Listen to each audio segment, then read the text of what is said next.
The United States has again called on the warring parties in Sudan to put down their guns, but people living in the capital are reporting renewed exchanges of heavy artillery. Days of fighting between rival forces has killed almost 200 people and wounded 1,800. The capital, Khartoum, has seen airstrikes, shelling and heavy small arms fire. This is the latest footage coming out of the conflict, showing smoke rising as fighting takes place across the capital. People living there, Sudanese citizens, have been seeing this barrage of artillery fire lighting up the night sky in the capital, Khartoum. And it's all taking place. Here's a map that gives you a sense of the locations in the northeast African country, which has a history of instability.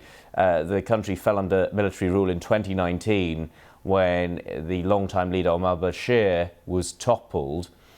The fighting is taking place between army units loyal to the two generals. You can see them on the left.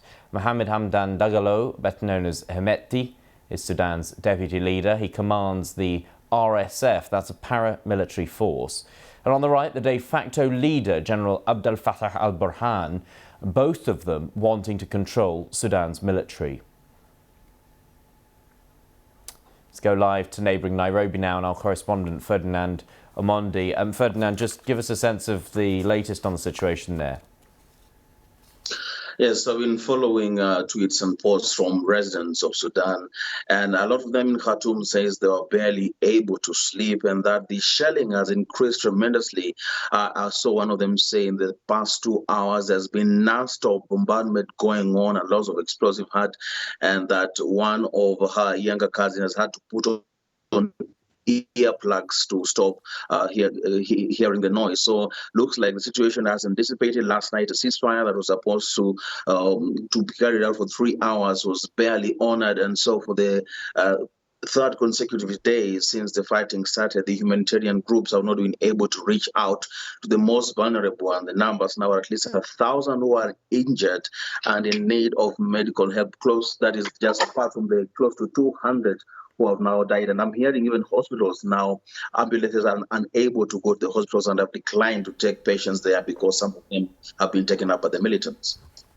And Ferdinand, in terms of infrastructure, what is functioning and what isn't? For example, airports, train services, that sort of thing.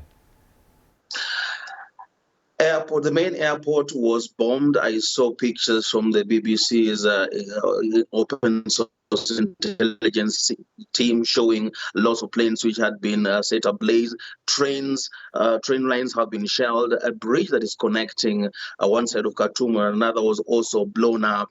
And so basically, as it stands right now, transport is virtually impossible in at least most of Khartoum. Down in Darfur, there's heavy fighting going on according to agencies, and so not much movement. The most dangerous thing right now for the people who are afraid to go out, even where there are roads, is that there's heavy military presence and there's real chance of being caught with stray bullets. Now, we're also even hearing some reports, and the RSF has even confirmed this in some of their statements, where civilians have been accosted in their own homes and assaulted. Although RSF is denying that they've been involved, they are accusing other militia who they say are wearing RSF uniform as a part of a propaganda war. So even in their hideouts, civilians are being targeted, and this is what the UN and the international community has been calling on the warring factions to at least respect civilian rights and the Vienna Convention. OK, Ferdinand, thank you very much for the update. Ferdinand Omondi there, our correspondent, monitoring events from neighbouring Nairobi.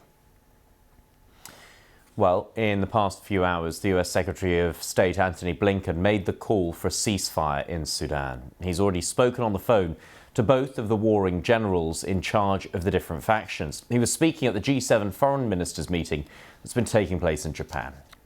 For the past 36 hours, we and our partners have been focused on how to stop the widespread fighting in Sudan between the Sudanese armed forces and the rapid support forces.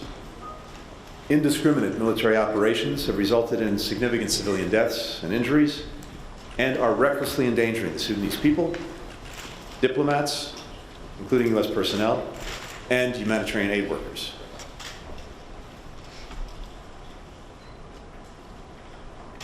This morning, I made calls to Generals Burhan and Hamedi, urging them to agree to a 24-hour ceasefire, to allow Sudanese to safely reunite with their families, and to obtain desperately needed relief supplies. I also underscored in both calls the responsibilities that Sudanese fighting forces bear for ensuring the safety and security of U.S. and other diplomats who are resident in Sudan, as well as for UN staff and other humanitarian partners. If implemented successfully, a ceasefire for 24 hours can create a foundation to build upon for a more sustained halt to fighting and a return to negotiations on a durable end to the hostilities. Let's go live to Seoul now, and our correspondent Jean McKenzie, who's following events at the G7 for us. And Jean, it's only just in the last few days that the situation in Sudan seems to have erupted in the way that it has, and yet the comments by the US Secretary of State on that matter have inevitably drawn a lot of the focus and attention at that meeting.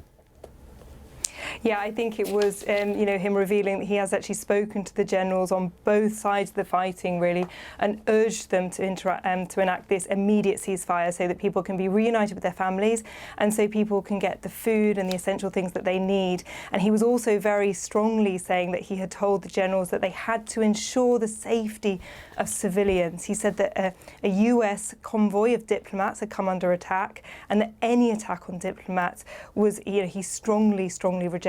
We know that aid workers and diplomats have been caught up in this fierce fighting over the past few days that has now killed more than 100 people and injured more than 1,000.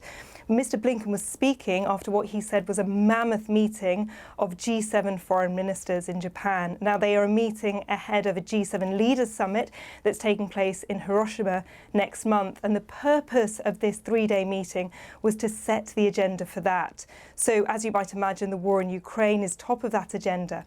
But also, it being held in Japan, which is the only Asian country in the G7, means that a spotlight has really been shone on some of the security issues here in Asia as well, particularly the threat that China is posing to Japan and the North Korean threat, North Korea making huge advances with its nuclear weapons program. And so the leaders, the foreign ministers today all said that they were united in the face of these threats, the aggression from Russia, aggression from China, and aggression from North Korea. They really were trying to show this united front ahead of this summit that's taking place next month.